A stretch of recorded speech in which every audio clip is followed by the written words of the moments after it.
السلام علیکم دوستو، شہید کربلا ایپیسوڈ نمبر 5۔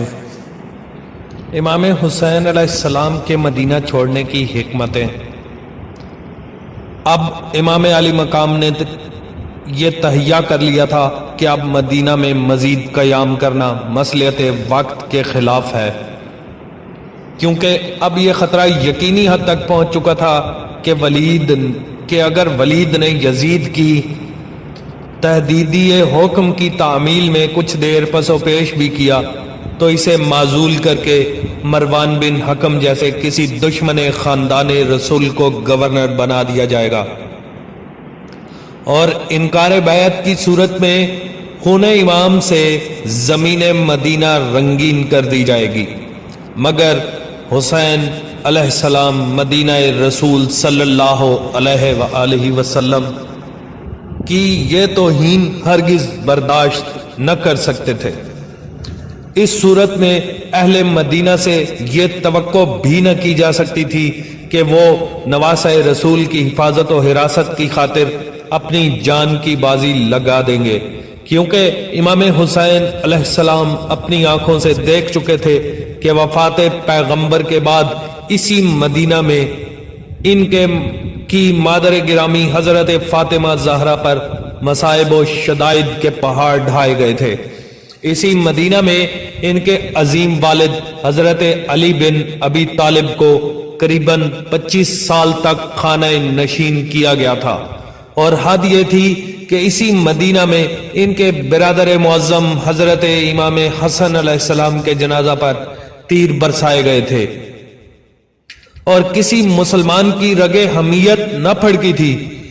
ان حالات میں مدینہ والوں پر آپ کس طرح اعتماد کر سکتے تھے؟ نیز اگر جناب امام حسین علیہ السلام کی شہادت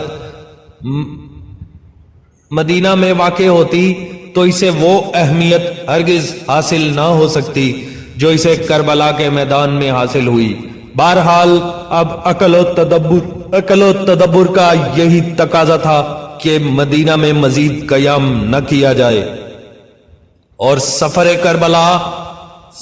کربلا کی پہلی منزل مکہ مکرمہ کی طرف رخت سور باندھ کر کوچ کر دیا جائے۔ چنانچہ اس حکیم ربانی نے ایسا ہی کیا۔ اب 28 رجب 60 ہجری کی شام ہو چکی تھی۔ آپ نے اس رات کا اکثر حصہ سفر کی تیاری اور اپنے جد نامدار برادر اعتبار اور مادر علی وقار کے مزارات عالیہ سے رخصت ہونے میں بسر کی۔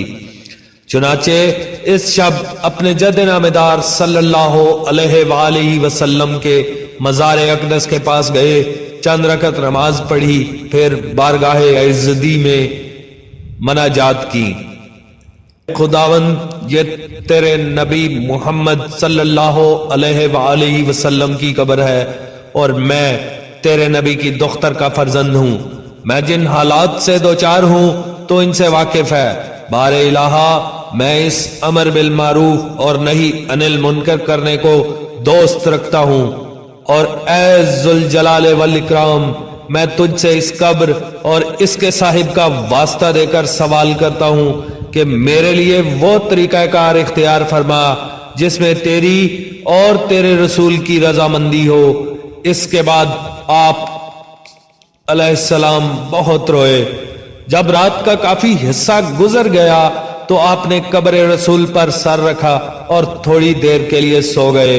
اس وقت عالم رویا میں دیکھا کہ جناب رسول خدا ملائکہ کی ایک جماعت کے ساتھ جو آپ کے دائیں بائیں ہیں تشریف لائے، اور آ کر ان کو سینہ سے لگایا ہے، اور ان دونوں آنکھوں کے درمیان بوسہ دے کر فرماتے ہیں، میرے حبیب حسین، گویا میں تمہیں دیکھ رہا ہوں کہ ان قریب تم خاک و خون میں غلطان ہوگے، اور میری امت کے چند افراد کے ہمراہ زمین کربلا میں ظلم و جور سے